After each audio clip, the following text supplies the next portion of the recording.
Sud Radio, le grand matin week-end, 7h-10h. Laurence Perrault. Et nous parlons pompiers évidemment, et nous allons faire un petit état des lieux des feux, mais surtout de l'état des pompiers cette année, de leurs revendications. Bonjour Rémi Chabou. Oui, bonjour Laurence Perrault. Bonjour Rémi, on vous l'avait promis hier, on vous redonne la parole aujourd'hui parce qu'il y a tellement de choses qui vont être maintenant, qui vont sortir du chapeau suite à ces grands incendies. Vous êtes pompier vous-même, vous êtes secrétaire national Sud SDMIS. Alors est-ce qu'on peut faire, parce que vous êtes sur la partie sud, vous êtes situé du côté de Lyon, non je crois ? C'est ça, tout à fait. Je suis sapeur-pompier professionnel à Lyon. Est-ce que vous suivez, évidemment, vous allez me dire oui, est-ce qu'on peut faire un petit état des lieux de ce que vous connaissez des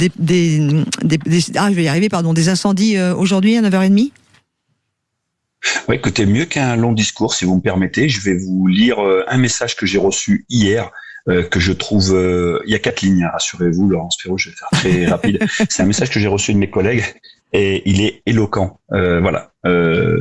Salut frérot, je suis rentré du Var hier, les gens vivent avec la peur au ventre et les départs de feu seront inévitables. La tourbe brûle, quand on arrose le sol dans les parties brûlées, l'eau se met à bouillir. J'avais jamais vu ça. Et il y a 3 points d'exclamation. Wow. C'est le message que j'ai reçu. Voilà la situation telle qu'elle se présente. Du côté du Var, en tout cas. Sur le Var. Moyens aériens. On est du côté du Var. Voilà, c'est les collègues qui sont rentrés hier qui m'ont envoyé. J'en ai quelques-uns des messages de ce genre-là. Et pour tout vous dire, moi je suis issu d'une caserne justement qui est porteuse de la spécialité feu de forêt. Et de recevoir ce type de message, ça nous touche. Plus. La nature est vraiment en train de réagir. Ça fait. J'avoue que ça fait peur. Je vous l'avais promis. On s'est beaucoup parlé sur Sud Radio toute la semaine. Vous avez été avec nous aussi pour parler de ce qui se passait du lundi au dimanche. Et je voulais évidemment vous redonner la parole parce que je sais, Rémi, que vous voulez tout simplement annoncer sur l'antenne de Sud Radio ce que vous allez maintenant concrètement demander à l'État. Ouais, tout à fait. Écoutez, en préambule, ce qui est important de noter, c'est que la seule chose qui pouvait sauver notre gouvernement et nos autorités, c'était un événement extérieur.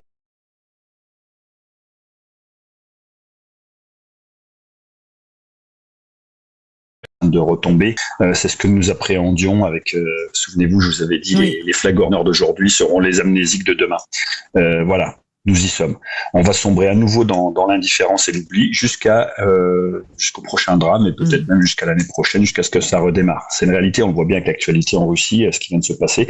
Les médias, évidemment, et c'est à juste titre, vont se tourner naturellement vers une autre actualité et ça fait forcément, écoutez, je vais pas dire plaisir, mais ça doit bien arranger nos autorités qui se retrouvent plus dans les feux des projecteurs et avoir à justifier leur inaction, et je vais vous dire leur incompétence. Alors que demandez-vous, Rémi ? Je vous l'ai dit. Écoutez, on va pas y aller par 4 chemins. Aujourd'hui, voilà. lorsque l'État demande et le gouvernement demande à l'ensemble des employeurs privés de libérer leurs employés qui sont par ailleurs sapeurs-pompiers volontaires, écoutez, qu'il commence par le faire lui-même, qui montre l'exemple, qui libère également ses sapeurs-pompiers professionnels et personnels administratifs pour aller lutter contre le feu. Aujourd'hui, on demande aux employeurs privés de faire ce que l'État ne s'applique pas à lui-même. Ça n'a pas été le cas sur les grands incendies depuis Absolument pas.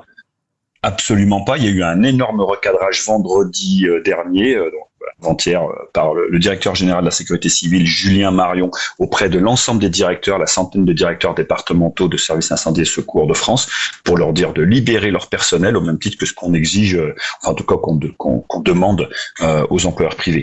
Voilà, faut que vous sachiez ça quand même. Ouais. Ensuite, en numéro 1, s'il y a une mesure à prendre immédiatement, c'est les questions de santé et de sécurité des sapeurs-pompiers qui sont engagés sur les théâtres d'opération. Vous compreniez bien, j'espère que j'ai un peu de temps, vous me dites si je suis trop prolixe. Vous avez vu ces feux-là qu'on voit se développer, peut-être pas trop en Gironde, mais plutôt sur la partie Var. On a vu les fumées qui sont noires, mais comme si on avait des feux de pneus et des feux de voitures. Et c'est important que vos auditeurs et téléspectateurs sachent de quoi il s'agit. L'origine de ces fumées noires, c'est des dépôts d'hydrocarbures qui sont issus de la pollution naturelle qu'on peut retrouver à proximité des routes. Vous avez de la pollution, je dis naturelle, elle n'est pas naturelle évidemment, mais la pollution qui vient se déposer sur les feuilles des arbres. Idem pour l'usure des pneus, ces petites particules qui se déposent sur les feuilles des arbres. Et on a remarqué remarqué depuis quelques années que lorsqu'on avait des feux de forêt, des feux d'herbe, on avait de plus en plus des odeurs d'hydrocarbures et des odeurs de pneus, ce qui est complètement contre-intuitif de Bien se dire sûr. comment il est possible que quand on a des feux de végétaux, on ait des produits d'hydrocarbures qui brûlent. Et ben c'est le cas, et je viens de vous donner l'explication. Et donc ça m'amène naturellement à un enchaînement d'idées, à vous dire que aujourd'hui on est à l'aube d'un désastre sanitaire. Donc ça c'est une des mesures aujourd'hui. Date du feu, elle est primordiale et on est à l'aube d'un désastre sanitaire. On a les morts directes, comme vous connaissez, les 4 sapeurs-pompiers qui sont décédés assez violemment, et on a également les morts indirectes. On a eu quand même plus de 200 000 personnes évacuées, Laurence Perrault, 200 000 personnes évacuées pour cause de fumée toxique et de poussière. C'était autour de 100 km à la ronde, qu'il y avait des fumées et des poussières, mais par contre aucune gestion ou très peu de gestion des personnels sapeurs-pompiers engagés au plus près de l'incendie. Du matériel existe, les cagoules filtrantes, je peux vous montrer des photos. Je peux vous montrer des photographies de mes collègues avec des espèces de bouts de chiffon ou des masques FFP3 sur leur nez, qui sont complètement noirs et obturés en l'espace de 10 minutes. Voilà, faut que vous le sachiez, ça c'est important, c'est une des premières mesures. Oui, Rémi, voilà, parce que je ne vais pas avoir 24 heures. Mais pas que du matériel. Voilà. Non, mais pas que du matériel, il faut qu'il y ait un suivi. Donc j'ai bien compris. Attendez Rémi. Donc du matériel de sécurité pour les propres pompiers, voilà, pour eux, ceux qui vont au front. Ensuite, qu'est-ce qu'il vous faut d'autre? Allez-y, parce qu'il reste 2 minutes, jeune homme. Et il faut écoutez, il faut que les sapeurs-pompiers qui reviennent du feu, là, tous ceux qui ont été engagés, là, les quelques milliers de sapeurs-pompiers, dès leur retour dans le service incendie, ils aient des bilans sanguins immédiats, des dosages toxiques dans le sang, des bilans santé, c'est primordial. Ensuite, en numéro 2, du matériel, bon sang, c'est pas compliqué à comprendre, ça fait depuis 2022 qu'on le pleure depuis les feux de la Tête de Busque, depuis le feu de la forêt de Brocéliande. Rendez-vous compte, la forêt de Brocéliande qui a brûlé, on demandait du matériel. Et pour quand on a du matériel, il faut mettre du personnel dedans, évidemment. Donc aujourd'hui, on peut recruter les sapeurs-pompiers. Les viviers de lauréats de concours sont pleins. C'est pas très compliqué. En numéro 3 également, faut sanctionner les auteurs. C'est pas compliqué. On les a chopés. Il faut taper très fort. Il faut que le message circule bien, qu'on sache que si vous mettez le feu, faut forcément vous risquez gros.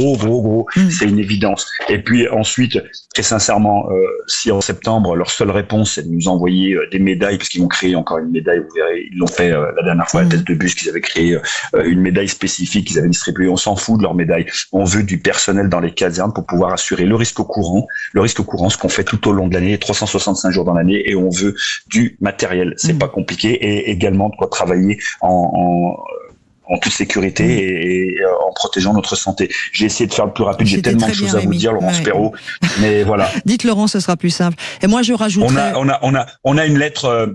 On a une lettre qui est prévue, pardonnez-moi, une lettre le vendredi, le directeur général de la sécurité civile, Julien Marion, nous a annoncé que le ministre était en train d'écrire une lettre. Bon, c'est un peu compliqué d'écrire une lettre. Bon, visiblement, il faut plusieurs jours. Nous écrire une lettre dans laquelle il va faire des annonces très sérieuses. Je vous assure, je reviendrai vers vous, je vous donnerai le contenu de cette lettre. La colère des sapeurs-pompiers. Et je rajouterais, moi, que un message pour cette partie de la population qui caillasse les camions de pompiers dans certaines banlieues. Voilà. Là aussi, on va peut-être leur demander de retrouver un peu raison et de voir que sans vous, aujourd'hui, ce serait dramatique dans notre vie de tous les jours, et encore plus suite aux incendies. Donc tous ceux qui se trouvent des petits malins à caillasser les camions et à agresser les pompiers partout, ce serait une des mesures aussi que je demanderais à eux de se calmer et puis de reprendre un peu la réalité de votre action et de votre importance dans notre société. Merci beaucoup Rémi. Merci Laurence Perrault, merci pour votre écoute. Merci à vous. Rémi Chabou, qui est donc pompier, secrétaire national Sud et SDR.